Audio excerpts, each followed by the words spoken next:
Today we are learning how to throw a slab, and then you're going to take that slab and actually learn how to slump it over a plate. So the first thing you got to do is make sure you've just freshly wedged your clay, and then you're going to take that and put it into a brick.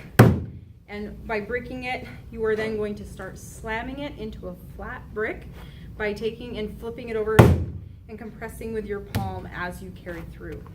So I'm going to do that a few times until I get to about an inch to an inch and a half thickness. Once I get it to that thickness, then I'm going to learn how to throw that slab. And in order to throw it, you're going to take your palms and make sure you grab the side of the slab and reach all the way down as far as you can go. And then you're going to fling it forward. And as you come back, you're going to fling it down and hit the top of the canvas and yank your elbows back so that it catches on the canvas and stretches the clay out like this.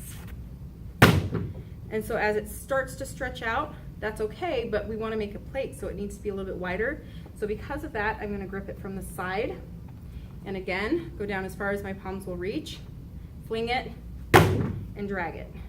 Do it one more time, on both sides, until it flattens it out to about a half an inch. Once you get it to that, you're going to want to go over and get these sticks and a rolling pin. They're on the far side of the room over by the wheels. So you're going to put those on either side of the clay. And when you do that, you have to make sure that whatever size rolling pin you get, that both sides reach all the way across to both sticks. If it doesn't and you're like this, then what's going to happen is your clay is going to be angled this way, and you don't want that. So make sure it reaches all the way across. And then from here, it's kind of like you have to build up momentum. So you're going to rock the rolling pin backwards and then push it forward, and then rock it backwards and push it forward.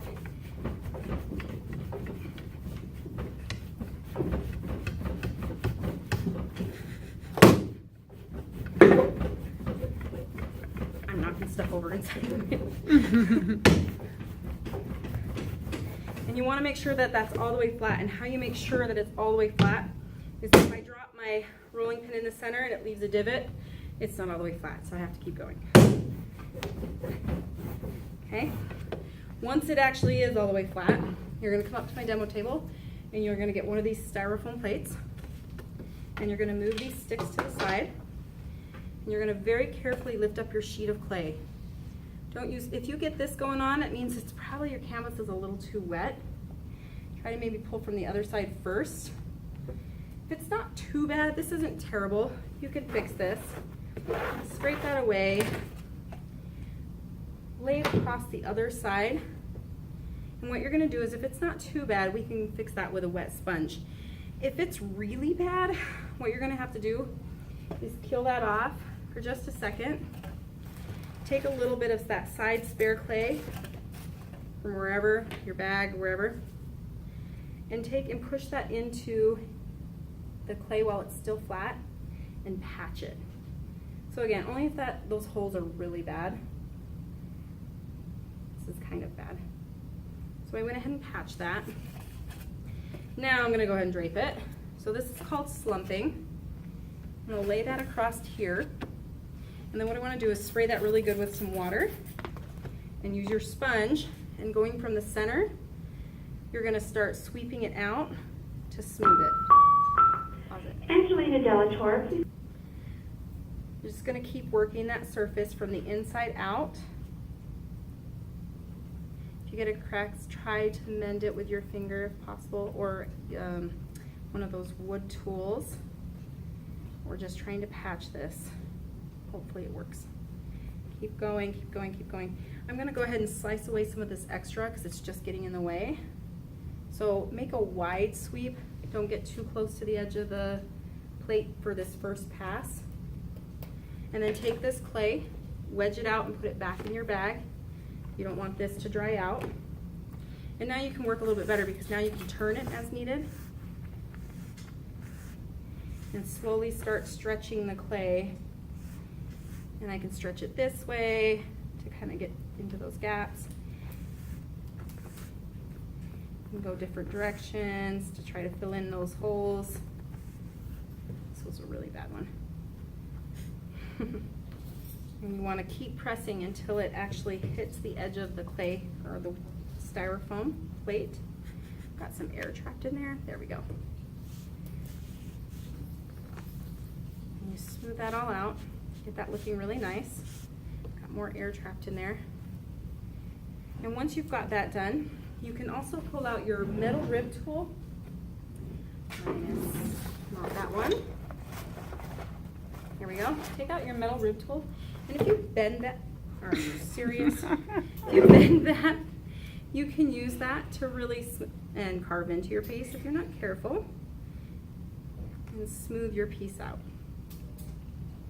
See how much smoother that is? You see it okay? All right.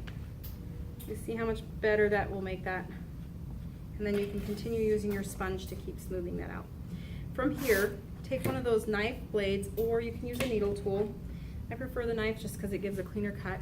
You'll want to lift it up above your head, and then you're going to cut it till it hits the styrofoam plate, and then you can start just following the edge.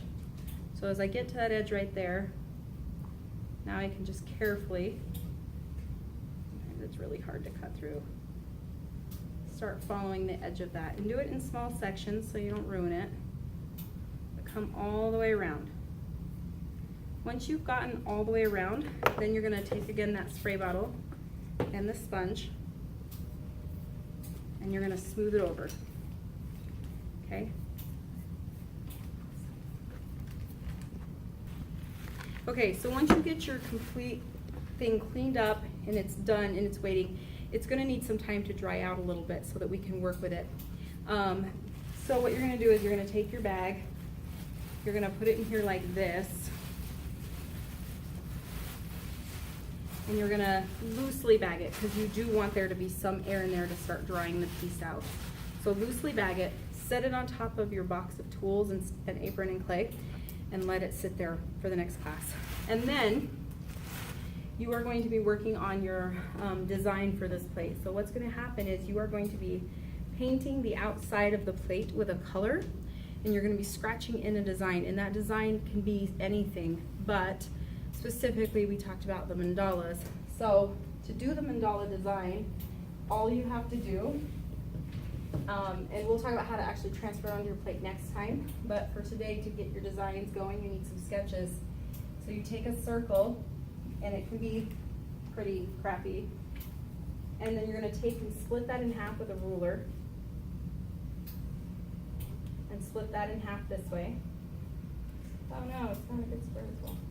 Split it in half this way, and then of course this way. And you can keep going. You can go up to like 16. You can do more, as many as you want. But from there, you're going to work from the inside out to a radial design.